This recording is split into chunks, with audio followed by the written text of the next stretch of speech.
Bismillahirrahmanirrahim. Assalamualaikum warahmatullahi wabarakatuh.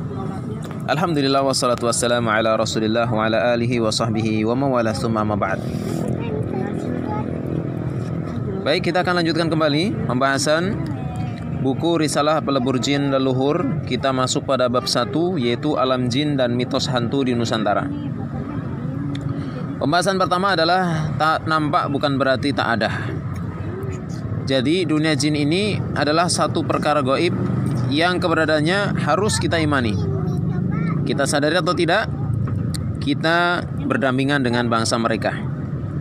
Hanya saja bedanya, mereka melihat kita, namun kita tidak melihat mereka. Itulah yang Allah Ta'ala nyatakan dalam Al-Quran, yaitu di dalam surat apa ini? Al-A'raf ayat 27. Allah Subhanahu wa taala berfirman, A'udzubillahi minasyaitonir rajim, innahu yarakum huwa wa qabiluhu min haitsu la tarawnahum. Sesungguhnya dia iblis beserta bangsanya melihatmu dari satu tempat yang tidak bisa kalian lihat mereka. Ya. Innahu yarakum, sesungguhnya dia, yaitu iblis atau bangsa jin, innahu yarakum huwa wa qabiluhu min haitsu la tarawnahum. Ya, melihat kalian dari tempat yang kalian tidak melihat mereka. Jadi penglihatan manusia itu dibatasi oleh Allah Ta'ala dari melihat wujud asli dari bangsa jin. Dan ini adalah merupakan kasih sayang Allah Subhanahu wa taala kepada manusia. Coba kalau manusia melihat wujud asli para syaitan, tentu banyak manusia yang menjadi gila. Kenapa? Karena bangsa jin ini bentuknya aneh-aneh. Ya. Ada di antara bangsa jin yang bentuknya menyeramkan. Jumlah mereka juga sangat banyak. Mereka tinggal hampir di setiap tempat. Ditambah sifat brutal para setan dan tentaranya yang menyimpan amarah, dendam kepada anak cucu Adam sampai hari kiamat. Para setan itu tidak henti-hentinya menggoda dan mengganggu manusia di setiap waktu. Tidak kenal lelah dan tak kenal menyerah.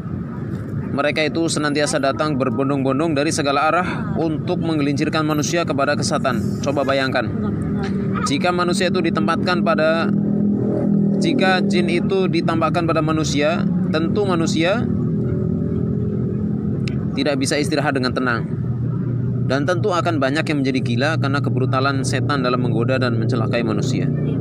Anarkisme setan yang tidak terkendali ini tidak dibiarkan begitu saja oleh Allah Ta'ala tanpa adanya solusi. Maka Allah Ta'ala turunkan Al-Quran yang agung kepada Rasulullah SAW sebagai pedoman hidup, sebagai pencahaya petunjuk, sebagai obat dari segala penyakit, sebagai benteng yang kokoh. Dan Quran ini sekaligus sebagai halilintar penghancur para setan yang terkutuk. Karena itu jangan ragukan Al-Quran. Al-Quran ini luar biasa, dahsyat sekali Al-Quran. Efek bacaan Quran dalam perkara ini termasuk perkara gaib yang harus kita yakini pengaruhnya pada tubuh kita. Dan yang menakjubkan bahwa efek dari Quran atau dari bacaan Al-Quran itu tidak hanya berguna untuk mengobati penyakit yang disebabkan oleh bangsa jin saja, namun juga bisa membantu proses penyembuhan penyakit medis seperti tumor, kanker, penyakit jantung, mah dan sebagainya. Maka perlu kita ketahui bahwasanya seluruh organ tubuh kita, virus-virus, bahkan penyakit yang ada di tubuh semuanya itu tunduk, taat dan bertasbih kepada Allah Ta'ala. Maka ketika dibacakan ayat Quran kepadanya, akan bergetarlah mereka. Virus-virus dan penyakit menjadi tunduk, tenang dan hancur dengan izin Allah Ta'ala. Renungkan, Allah Ta'ala telah menggambarkan betapa dahsyatnya keagungan Al-Quran, yang mana kalau Al-Quran ini diturunkan ke suatu gunung, misalnya gunung itu akan hancur, akan bergetar. Dan ini disebutkan dalam surat Al-Hasyr ayat 21. Allah Subhanahu wa taala berfirman, A'udzubillahi minasyaitonir rajim. Lau anzalna hadzal Qur'ana 'ala jabalin la ra'aitahu khashi'an mutasaddian min khasyatillah wa tilkal amsalu nadribuha lin-nasi la'allahum yatafakkarun. Kalau sekiranya kami turunkan Quran ini kepada sebuah gunung, pasti kamu akan melihat gunung itu tunduk, terpecah belah disebabkan ketakutannya kepada Allah. Dan perumpamaan itu kami buat untuk manusia agar mereka berpikir. Jadi dahsyat sekali Al-Quran. Jika pada perumpamaan itu Allah Ta'ala kabarkan gunung yang besar saja, yang sangat kokoh, bisa tunduk patuh kepada Allah, bisa hancur karena agungnya dan dahsyatnya Al-Quran, bagaimana dengan virus-virus kecil yang bercokol di tubuh manusia dengan izin Allah? Virus-virus itu kerdil, musnah tak tersisa jika dibacakan Al-Quran dengan penuh keikhlasan, penghayatan dan keyakinan yang kuat. Kalau gitu, di tengah-tengah pandemi COVID-19 ini tidak perlu khawatir dan tidak perlu takut, karena ada Al-Quran yang kemudian akan menjadi syifa sebagai penyembuh dengan izin Allah Subhanahu wa Ta'ala. Gangguan jin dan sihir insya Allah akan terpatahkan dengan kekuatan yang maha dahsyat milik Allah Ta'ala yang terkandung dalam setiap ayat Al-Quran yang kita baca. Tidak ada sihir manapun yang bisa menandingi kemukjizatan Al-Quran. Tidak ada setan manapun yang mampu mengalahkan kemukjizatan Al-Quran. Perumpamaannya ibarat debu yang diombang-ambingkan oleh angin tornado yang sangat kencang. Allahu Akbar.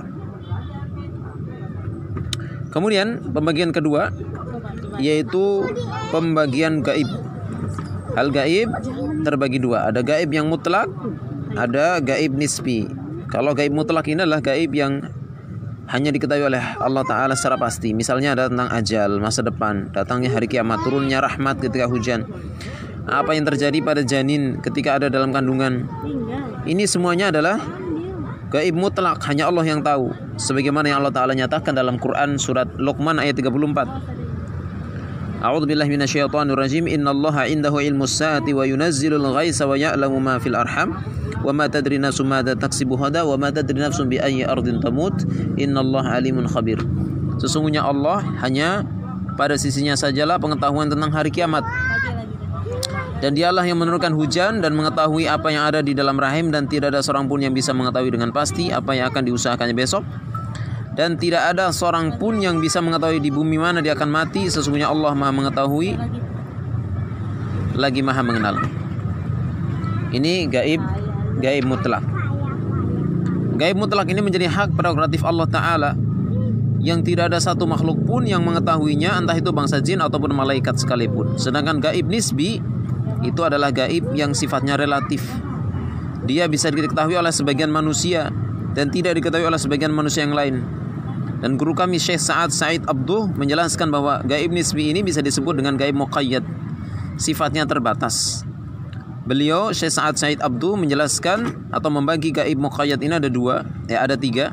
Yang pertama al-muqayyad bil makan, terbatas dengan tempat, yaitu hal yang menjadi gaib bagi sebagian makhluk karena terbatas dengan tempat yang ditinggali. Misalnya Inggris, ini tempat yang gaib bagi masyarakat pedalaman suku Badui, namun bukan yang gaib bagi penduduk negara Inggris. Demikian pula sebaliknya. Kemudian ada yang kedua al-muqayyad bil zaman, terbatas dengan waktu, yaitu satu hal yang menjadi gaib karena terbatasan waktu di antara manusia. Misalnya bagi orang hidup di masa sekarang, Rasulullah SAW itu sosok yang gaib karena beliau sudah wafat sekarang ini. Adapun orang hidup di zaman beliau dan membersami beliau, maka Rasulullah bukan sosok yang gaib. Yang ketiga al-muqayyad bi hududil hawas, terbatas dengan kemampuan panca indera, yakni gaib yang sifatnya relatif karena keterbatasan panca indera antara makhluk satu dengan makhluk yang lain. Misalnya bagi manusia penciuman anjing adalah hal yang gaib karena manusia tidak diberikan perangkat penciuman yang tajam seperti anjing. Bagi manusia sosok setan yang mendekat adalah hal yang gaib karena manusia tidak diberikan kemampuan layaknya anjing dan keledai yang bisa melihat kehadiran setan. Fenomena gangguan jin dan sihir ini termasuk dalam gaib nisbi yang diketahui, dirasakan oleh orang yang diganggu, tetapi ya, perkara yang gaib bagi mereka yang tidak pernah merasakan gangguan jin dan sihir sedikit pun. Begitu juga jin yang dimintai informasi oleh dukun, paranormal, peramal, ya, untuk membantu mereka di dalam mengungkap sesuatu yang gaib. Ini gaib nisbi. Adapun gaib mutlak hanya Allah yang memegang kunci-kunci kerahasiaannya yang tidak diberikan kepada satu makhluk pun, baik di antara manusia ataupun bangsa jin, kecuali kepada makhluk-makhluk yang diridhoi oleh Allah SWT, yaitu para nabi dan rasul. Baik, sampai di sini dulu. Insyaallah nanti kita akan lanjutkan di sesi berikutnya.